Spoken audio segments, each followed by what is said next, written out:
going on, everybody? Techie here for TechyTV, and I'm joined with... T-Money. So we're going to be bringing you guys some more gaming news, TechyTV gaming news. First off, guys, we got a story that just came out. So they're going to be shutting down the MAG and the SOCOM servers for PS3 in 2014. To be honest, it's not surprising. Everyone knows that Sony pulled the plug on the Zipper Interactive dev team about a year ago, I believe. I think when you go back and you look and you see that the games never sold well, they had a ton of pre-release hype and they just kind of fizzled out. So yeah, those servers are going to be shut down for PS3 2014. I kind of agree with you. I'm not surprised at all by it. If anything, it's a reminder that, if you really enjoy a game online, enjoy it while you can, because there's no guarantee that game's always going to be available there. So. Yeah, exactly. So moving on, T-Money, how many times have you heard either on the media or the internet that PC gaming is a dying breed, PCs are going to die? Yeah, I hear it all the time. Yeah, same here. I can't think of a time where a month goes by where I don't hear somebody say that PC gaming is dying. Well, guess what, folks? We got some proof out that PC gaming is not dying. The Entertainment Software Association, the Entertainment Software Association just came out with a new study that they did, and it shows the percentage of the households with gaming devices. So, on top, of course, 68% of those households had consoles, 63% had PCs, 43% had smartphones, 37% had handhelds, and 30% wireless devices. Now let me ask you guys this, our audience is listening. How is PC gaming dying if they're still holding on to the number 2 spot at 63%? You know what? PC gaming's not dead. It's stronger than ever. When you have services like Steam that continue to just provide an amazing value for software, PC gaming's not dying. It's not going away anytime soon, and I think it's holding its own. I'm actually going to not disagree, but the study, is it how many people actually use it for gaming, or is it how many houses have that particular device in it? I believe the study is saying what a house actually contains. Like if you took all the devices and how many houses out of the whole group that they tested, which devices are in that house. Mm-hmm. So if the test was 100,000 houses, 30% of those houses had wireless devices. Of the amount totaled, 63% had PCs. So it was the amount. It was the percentages based on the amount of households they tested. I agree with you that PC gaming is definitely not dead, but as far as the study goes, I'd be interested maybe to see a study where they kind of focus it down a little bit more and try to figure out who's actually using those devices to play games. Yeah, I agree. And I can't help but wonder if they didn't pull some of this from different places that pull you on which devices to use. I can't count how many times GameStop or Best Buy has sent me a poll and I participated and they asked me which devices did I game on. So it'd be interesting to see where they actually got their data from. Right. Yeah. It's an interesting story. It's an interesting study, and I think it merits further research, looking into it just a little bit more. Agreed, 100%. And so moving on, guys. Nintendo Youth can't beat America. What? Yeah. So there was a story that came out, and it was about that Nintendo, and I'll provide a link in the description, guys, if you guys want to go read it. The story came out and said Nintendo conducted a test with young gamers, and basically they wanted to see how hard they should make their future Mario games. Keep in mind, guys, it came out like a few days after the story broke that the story was false and it was simply written for sarcasm. But in the story, they said that 90% couldn't even pass the original Super Mario Brothers game. Couldn't pass the first level. And I don't know if they mean like world 1 through 1-4, or if they meant actually 1-1. I'm going to assume they meant like they couldn't pass the actual first level is in 1-1, yeah. 1-1, 1-2, 1-3, 1-4. Like they couldn't get past the first level in the dungeon. 70% died at the first Goomba. Which is the very first enemy in the whole game. Exactly, the very first Goomba. Another 50% died again at the same Goomba, which is sad. Like I said, the story was false. It was written for sarcasm. It wasn't true, but this tempted me, T-Money, and I wanted to do this. I want to do a test, and so I used my nephews and my niece as a test subject. And if you guys are watching this right now, you're going to be watching some of the test footage I took. I apologize. It's not the greatest quality. It was an improv thing. They were over. I wanted them to do it. Anyways, so I had them. I busted out my original Nintendo. It works perfectly. Popped in Super Mario Brothers, the first one. Had them sit down. Confirmed that each of them had never played it before, and this is their first time. And I had them play. If you're at home watching this right now, you're watching the actual footage of them play, and you're smacking your head very hard. Guys, it was bad. They didn't understand the simple mechanic of running, holding B to run.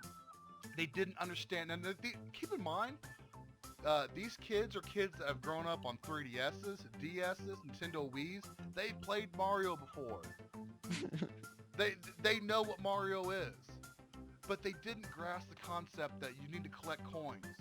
They didn't grasp the concept that you want to try to find hidden things in the level.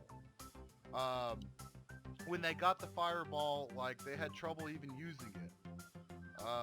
They had trouble getting over simple obstacles. They didn't try to go down drain pipes. Very simple stuff. And to top it all off, T-Money, you ready for this? They couldn't even get past 1-2. None of them. None of them could get past 1-2. Well, I guess the original Mario is kind of hard by today's standards for sure. Oh, I would agree 100%. I would agree 100% that the Mario is hard compared to today's standards. But it brings up an interesting point, T-Money, and I want to hear your thoughts on it. And that's that, are we baby today with games?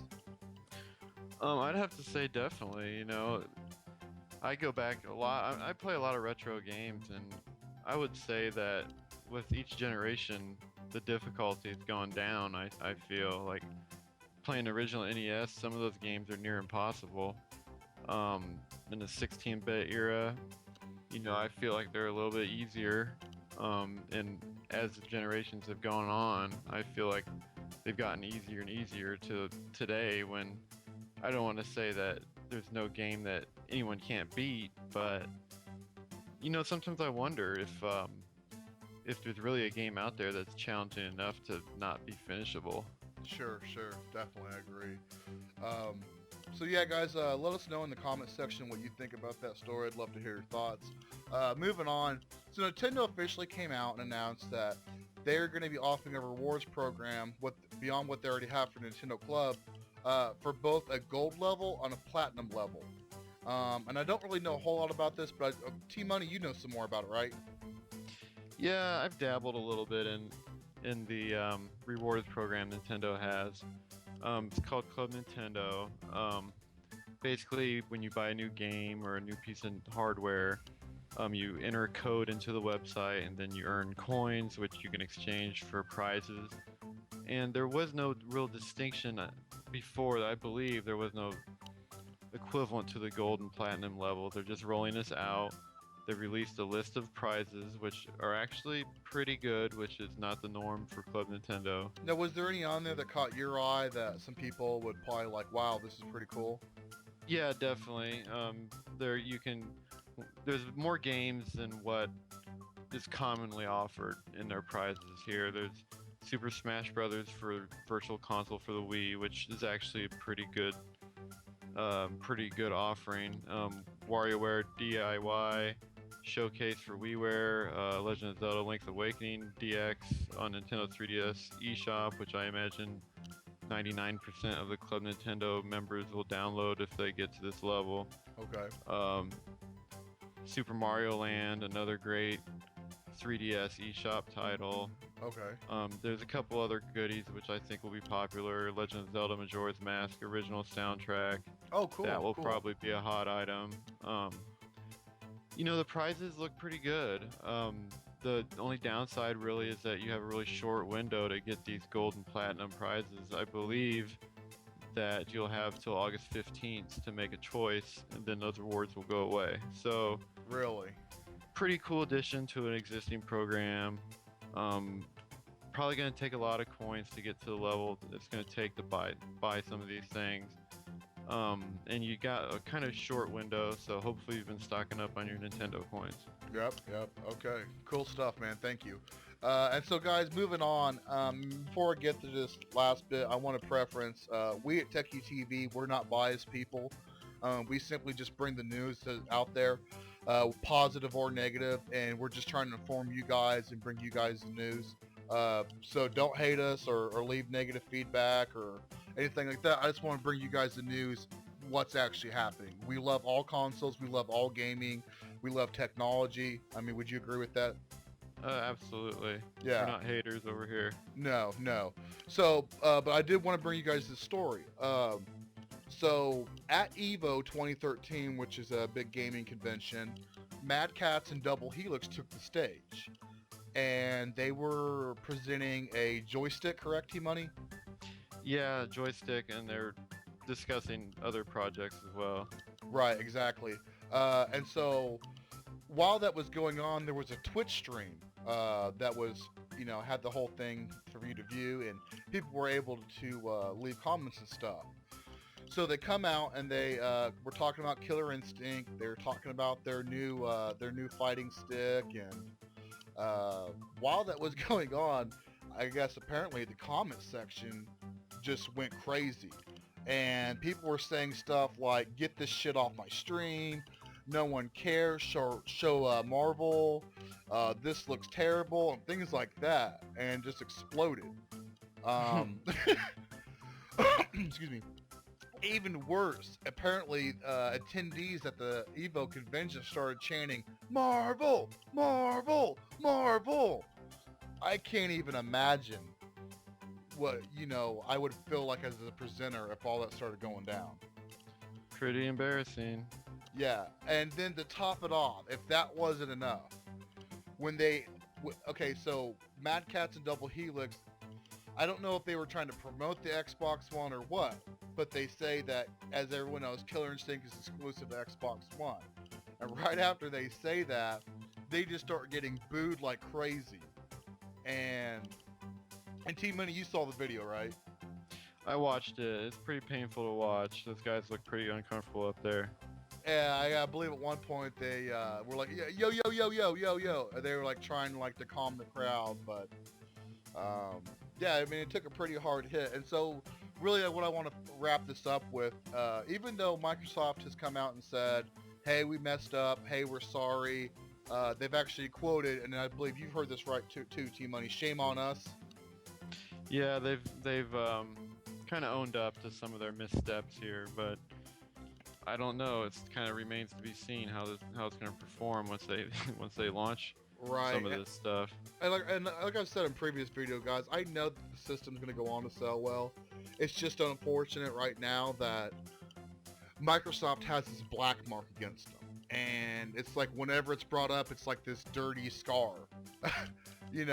And clearly, as was seen at EVO 2013, and you can go look at the video on YouTube, guys, they just have this stigma attached to them now that is a negative one, and, hopefully they'll be able to shake this and rise above it, How many times did we hear Ridge Racer? People making fun of Sony after their PS3 initial announcement when they launched their console because they had no games and a $600 price tag. Right. I mean, it happens every time. Every new generation of consoles, someone makes a blunder or people make predictions. We'll just have to wait and see. But right now, the Xbox One is... it's like I said, it's painful to watch some of these press conferences. It really is. Yeah, surely. All right, so guys, that's going to wrap it up for another edition of TechyTV Gaming News. Guys, like, favorite, subscribe, leave us feedback, rate us, let us know what you think. This has been Techie here for TechyTV, T Money. and see you guys next time.